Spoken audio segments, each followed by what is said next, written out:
menjalani kehidupan sederhana gini lah.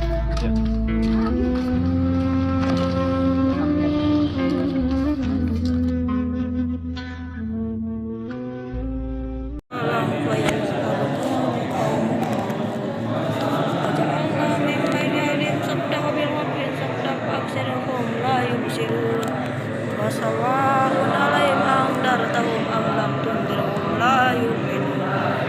Innama tunziru likulli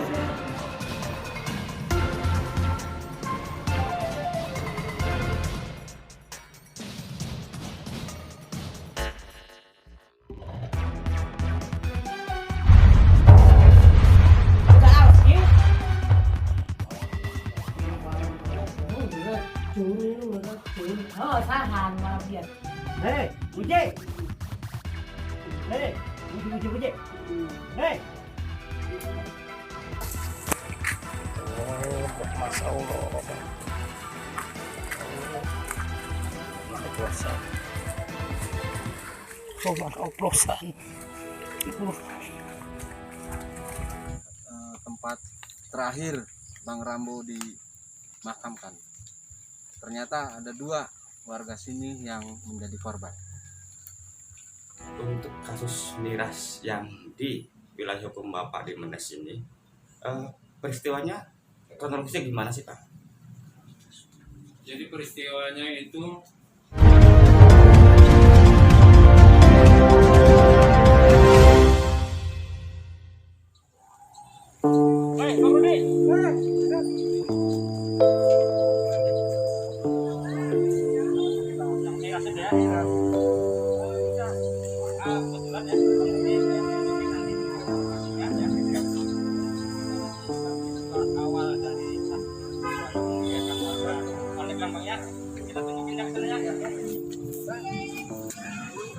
Kejadian miras Di warung eta. oh nutup eta. Minumna di mana? Di sini. Oh, sebelah mana? Oh, minumna di mana minumna tempat minum? Eta apa? Kejadian Paling mana?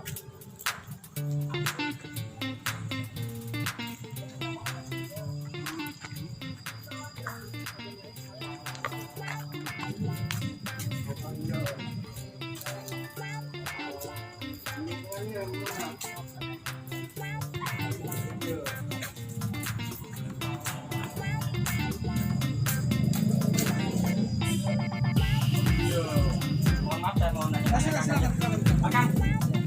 Akang siapa namanya Kang? Ajis. Pekerjaannya apa? Di sini. Pemulung. Luar biasa. Tetap semangat.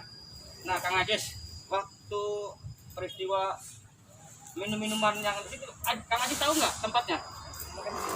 Sini ya. Tapi waktu minum-minuman tahu nggak? Oh di sini, jadi kumpulnya di sini ya. Nah, terus Kang Ajis ini orang mana? Setiap hari mulung ya. Tapi nggak sampai minum-minuman juga ya. Jangan sampai Kang Ajis juga ikut sama teman-teman kita yang jadi korban akhirnya ya.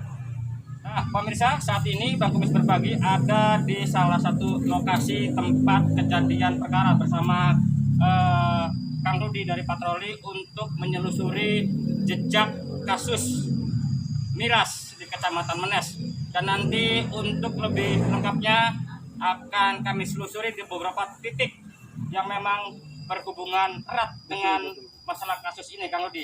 Dan kira-kira menurut Kang Rudi sebagai warga Menes, ini di mana-mana aja yang perlu Bang Kumis selusuri? Oh, jadi seperti ini Bang. Artinya kita melihat dalam sisi negatifnya memang ini sangat meresahkan. Kita akan kembali ke rumah duka, rumah si pemakai. Kita langsung ke kuburannya, nanti kita arahkan ke sana. Oke, kita ke sana Bang yuk. Oke, siap.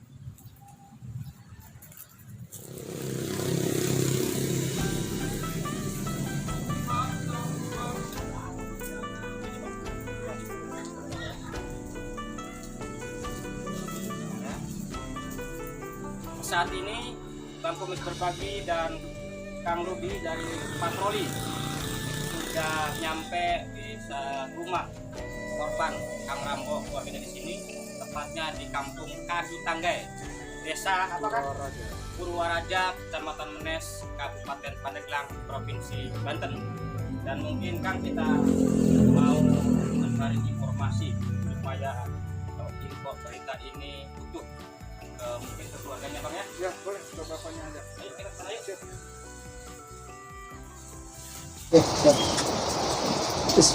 Assalamualaikum Abah. Waalaikumsalam warahmatullahi wabarakatuh. Hampura Abah. Misami. Boleh kita ngobrol-ngobrol Bah ya? Boleh. Saya dari channel Bang Kumis Berbagi. Iya. Sengaja pengen silaturahmi dan Betul. pertama-tama Iya. ikut berbasangkawa terhadap Kang Rambo. Iya. Pak, Bapak siapa namanya Pak? Nama saya Amir. Amir, kalau pekerjaan? Pekerjaan pensiunan PNS dari tahun pensiunan itu dari tahun 2013 itu. Dan di samping Bapak ini rumah Bapak ya? Iya rumah, cuman dulunya nggak pernah direhab, nggak benar. Abah hampura pisan Kang ya? Bisa nggak menceritakan kehidupan Kang Rambo? Iya bisa. Ayo coba Pak. Awal pertama Rambo itu adalah tugasnya dari masyarakat ya. Dia itu suka adang, suka selawatan, suka nagihan prelek itu kan. Jadi Ya. aktif di masyarakat di masjid, dia, ya. betul, aktif sekali dia. Kenapa? Nah, dibutuhkanlah tenaganya. Jadi Rambo itu punya tenaga asli untuk membantu masyarakat. Nurul Mubin ya, Masjid Nurul Mubin, RT 103.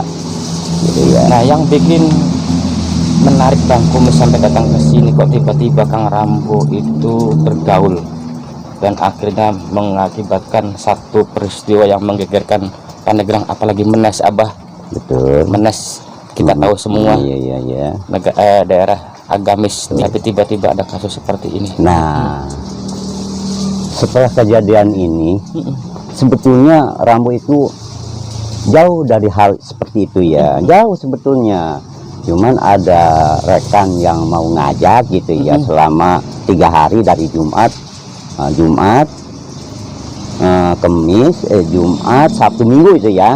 Jumat Sabtu Minggu dibawa sama temennya main. Kukira main biasa, saya kan tidak tahu. Udah bawa motor, Bo, jangan dibawa tuh motor, nanti juga rusak kamu. Udah aja di rumah, biasa aja ke masjid, dia bilang. Selawatan, adan, itu ada udah. Kenapa ini? Dia berangkat terus ke sana ke Alun gitu ya. Udah, saya kira biasa-biasa aja ya. Setelah kejadian itu pada malam minggu, terakhir aja minggu ya. Malam minggu jam 10 datang dia ke rumah. Ke rumah dia datang. Ternyata dia sakit, muntah-muntah. Nah, kita kan nggak tahu, orang nggak tahu apa minum atau enggaknya ya kan. Kukira dia masuk angin kan. Terus dikerok gitu, itu ya. Dikerik sama saya ya, dikelin gitu ya. Dipijit terus di minuman. Kok dia terasa ngap gitu ya. Kenapa gitu? Apakah ini corona saya bilang? Ya kan nggak tahu nih. Lagi musim ini kan ya, gitu. di musim ini kan zaman corona. Apa dia corona nih? Wah, kukira enggak ini ya. Setelah itu break lagi, dikasih air minum panas, mau dia dikasih minum apa semacam susu apa itu? Susu beruang. Nah, susu beruang diminum sama dia. Wah, setelah diminum dia tidur lagi. Wah, saya ini sakit katanya dada. Nah, nggak bilang saya minum, nggak tahu soalnya ini suka angin. Kamu tidurnya semen sih saya bilang. Kenapa bukan tidur di rumah? Saya nggak tahu urusan gitu mah kan. Udah.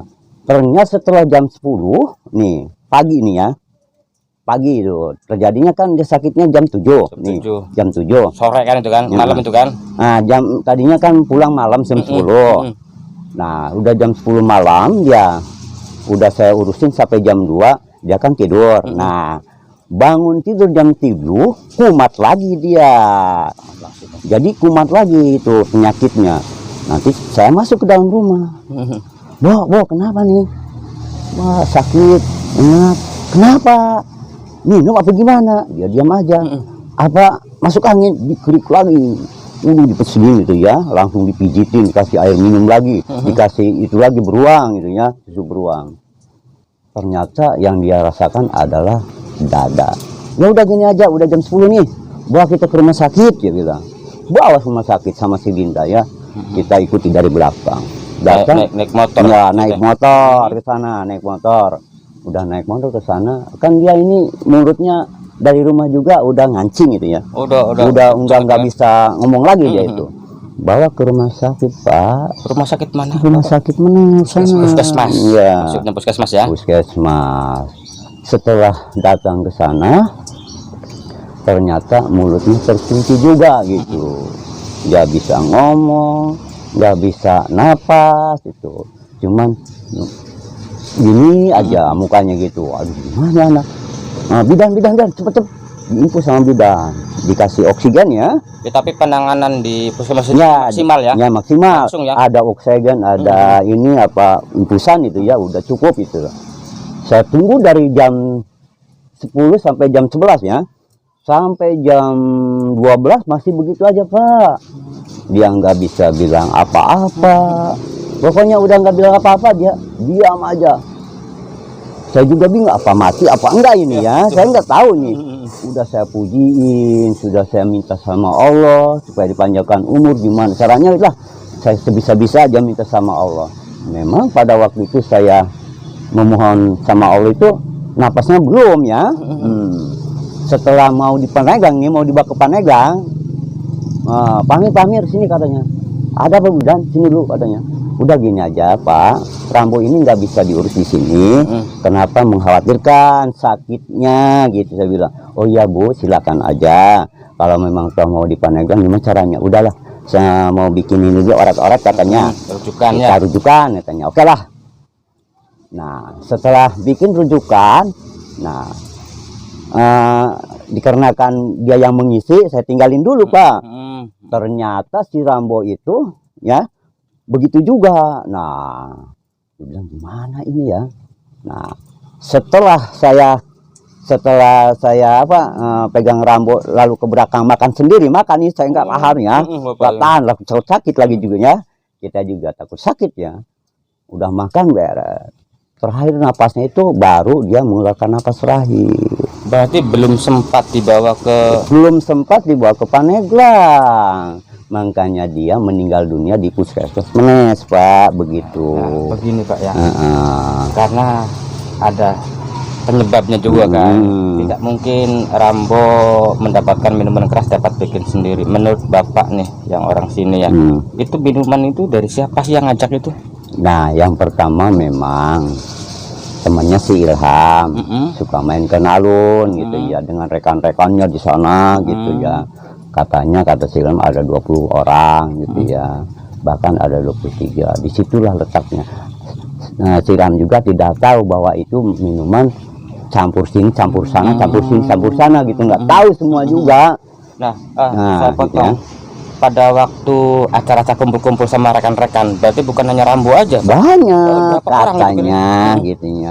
Banyak, ada 20 orang katanya dari hari malam Jumat sampai malam Minggu katanya. Kayak pesta aja ya, begitulah. Anak muda. Saya juga nggak tahu itu apakah ramuan ini campur ini, saya nggak tahu. Yang penting bahwa setelah diminum sama mereka pada sakit semua, bahkan Ilham juga sakit, dirawat di rumah sakit sama si Rambo gitu. Ternyata biang keroknya itu si Dede dan si Agus yang membuat konsep, dan berbelanjanya itu dari si Dede, yang konsepnya dari si Agus gitu. Jadi kedua-duanya itu aja udah. Yang berdua ini loh Pak, itu ikut minum gak sih? Ya nggak tahu, mungkin minum ya, tapi kan nggak banyak kali gitu kan, kita nggak tahu ya kan. Ya nggak tahu orang ya. Nah, Abah Hampura, dengan adanya peristiwa ini mudah-mudahan kita ada hikmahnya. Iya. Untuk Abah nih, untuk warga minimalnya lingkungan desa apa nih Pak? Suka Desa Purwaraja, Kampung Kadutanggai, RT 01 RW 07. Coba barangkali ada pesan untuk tetangga-tetangga kita nih, menjadikan satu hikmah, satu pelajaran agar Menes khususnya kampung Bapak ini terbebas dari hal-hal yang negatif, khususnya miras yang membahayakan itu Pak. Memang ada dari masyarakat juga, setelah banyak kemari ada pesan ini sebuah pelajaran, jangan sampai terulang kembali, jangan sampai terjadi kembali hal-hal yang tidak diinginkan oleh agama, bangsa dan negara gitu. Makanya saya bilang harus ketemu dulu orangnya, dia bilang, ya kan gitu.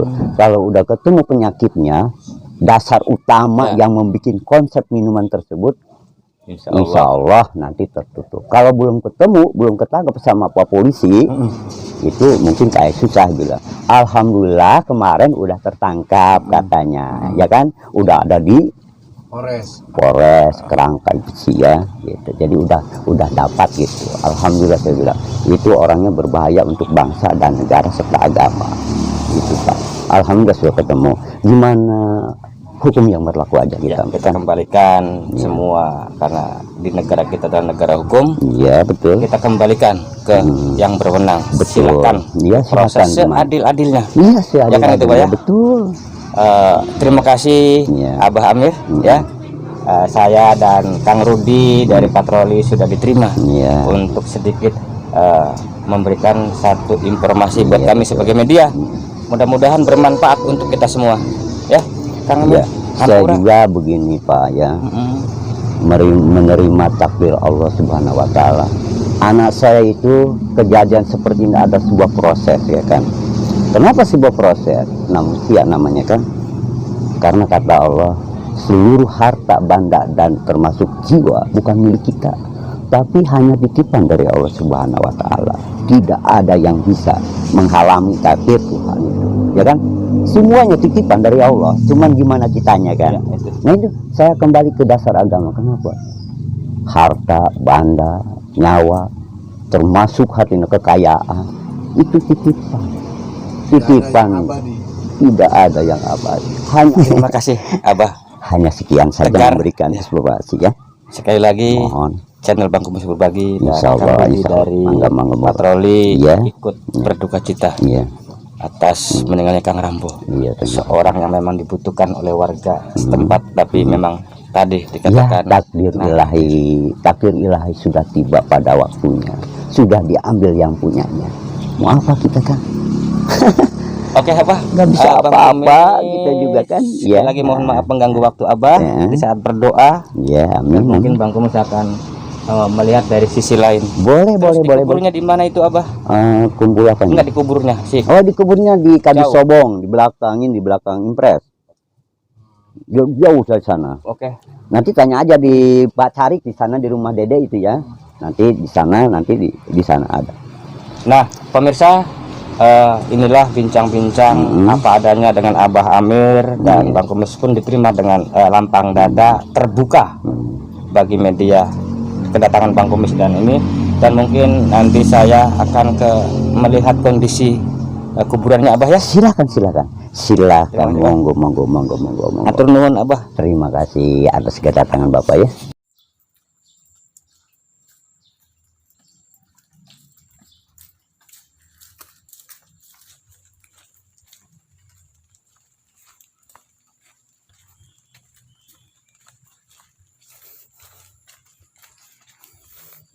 Aroma apa ya? Aroma yang enak.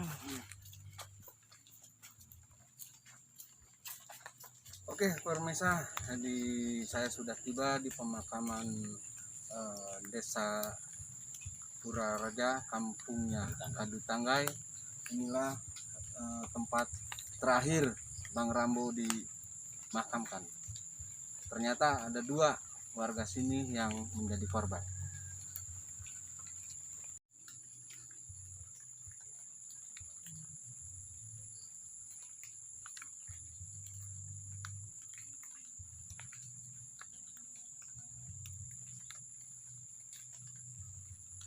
Pemirsa, setelah Bang Kumis dan Bang Rudi dari patroli untuk menyelusuri beberapa tempat satu jejak peristiwa miras oplosan di wilayah hukum Kecamatan Menes, dan nanti akan kami coba sebagai segmen terakhir kita mempertanyakan untuk klarifikasi kepada Bapak Kapolsek sendiri. Oke? Siap.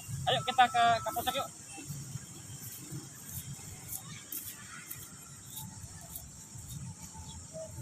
Baik, saya sampaikan terkait dengan kejadian miras oplosan di wilayah Kecamatan Menes, wilayah hukum Polsek Menes. Itu kejadiannya malam minggu. Bagaimana kelanjutannya? Kisah Kang Rambo dalam kasus miras oplosan di Kecamatan Menes bersama channel Bang Kumis.